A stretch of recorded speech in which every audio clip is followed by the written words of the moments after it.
Bienvenue au balado Celsius au micro, une production Plantastiche. Ici votre animateur, Jean-François Plante-Tan. Dans ce balado, nous nous entretenons avec les membres de la coopérative de solidarité Celsius.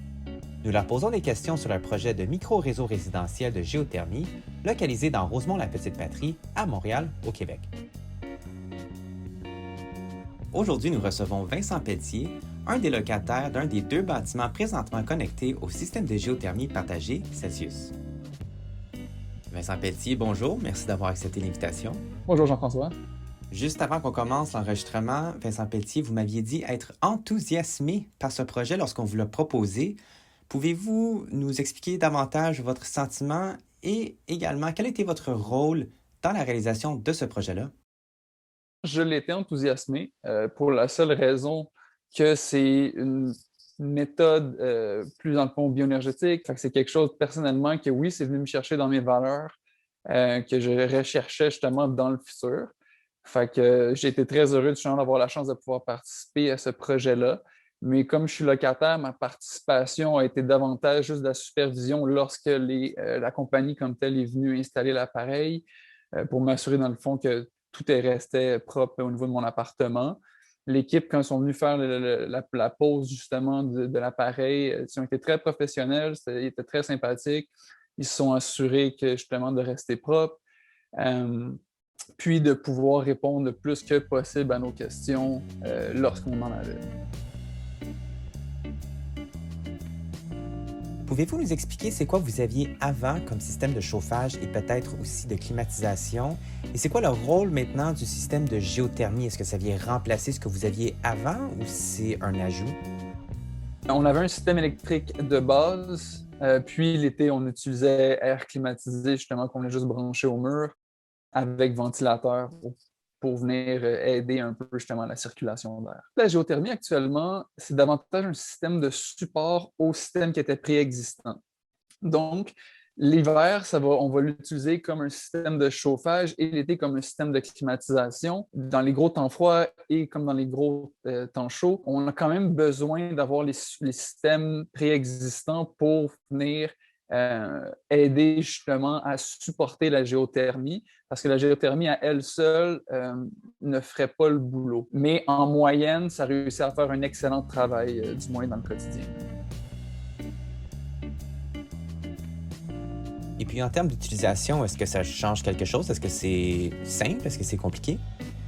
C'est super facile. J'ai un bouton ouvrir, puis à partir du moment que l'appareil est ouvert, ça roule tout seul. Tu n'as aucune gestion à faire. L'appareil a un thermomètre central, puis ça régule la température en fonction justement de ce qui est capté. Fait que ça va souffler de l'air par besoin, puis après ça arrête. Vous avez mentionné il y a quelques instants que vous devez nettoyer les filtres. Ça veut dire qu'à quelque part, il y a un changement d'air, une circulation d'air dans votre logement, dans le bâtiment. Est-ce que vous pouvez nous dire si vous voyez une différence dans la qualité de l'air de votre logement? Par la position de l'appareil, ça fait juste circuler l'air d'un bout à l'autre de l'appartement, qui est relativement un grand 4,5. Vu qu'il y a une meilleure circulation d'air, l'humidité dans son ensemble a beaucoup diminué. Avant, je toussais un peu le matin, maintenant, il n'y a plus de problème du tout. À date, personnellement, je vois juste les positifs d'avoir ce genre d'appareil chez soi. Par contre, il faut être conscient qu'il y a un petit peu d'entretien au niveau des appareils, de nettoyer les filtres et de passer un petit linge sec à toutes les semaines sur l'appareil pour éviter que l'appareil pousse de la poussière au niveau de l'air dans l'appartement. Et par rapport au bruit, est-ce qu'il y a une différence? L'appareil justement central de géothermie est beaucoup moins bruyant qu'une unité d'air climatisé standard. Donc, au quotidien, effectivement, on l'entend que très, très peu, là. Alors, d'un côté, il y a le volet environnemental qui vous enthousiasme. Il y a aussi la question de la qualité de l'air qui s'est améliorée, c'est moins bruyant. Maintenant, si on arrive à la question des finances, est-ce que vous voyez une différence en termes de coût de chauffage ou en termes de climatisation, c'est-à-dire les frais reliés à l'électricité? Oui, il y a eu une diminution des coûts. On ne peut pas vraiment le quantifier à date, vu que ça ne fait pas encore un an complètement. Mais à date, personnellement, moi, j'ai eu une diminution de mes coûts. Donc, l'expérience, somme toute, elle est très positive. Mon expérience est extrêmement positive avec tout ce qui est du projet de géothermie. C'est sûr qu'il y a eu une période un peu de rodage, entre guillemets, pour juste trouver les bonnes températures, été comme hiver, pour avoir justement le maximum des bénéfices associés à l'utilisation de cet appareil. Mais à date, une fois qu'on a trouvé justement les bonnes températures, l'appareil a extrêmement bien fonctionné chez moi.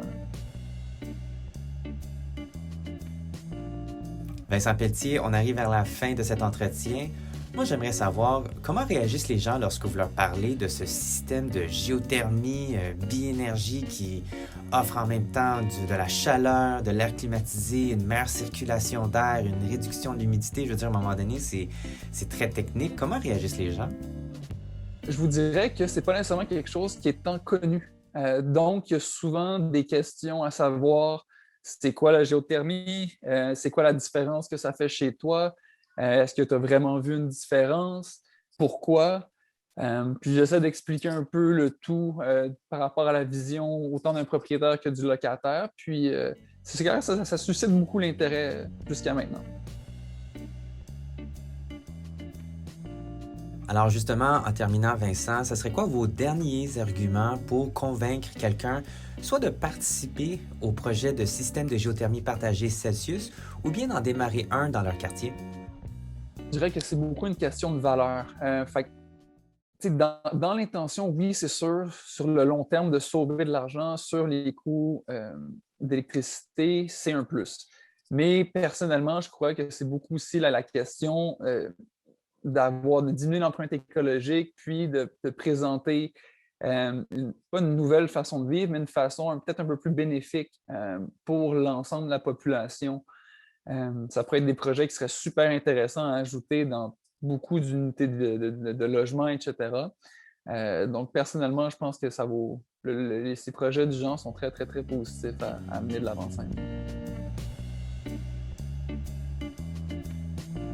C'est ce qui conclut notre entretien. Un grand merci à Vincent Pelletier, un des locataires d'un des 2 logements présentement connectés sur le système de géothermie partagée Celsius. Cher auditoire, merci pour votre écoute. Pour plus d'informations, veuillez vous référer au lien dans la description. Je partage des documents ainsi que d'autres ressources pour en apprendre plus sur la coopérative et la géothermie. Et donnez un fier coup de main à la coopérative en partageant ce balado. Ici Jean-François Plante-Tane qui vous remercie pour votre temps.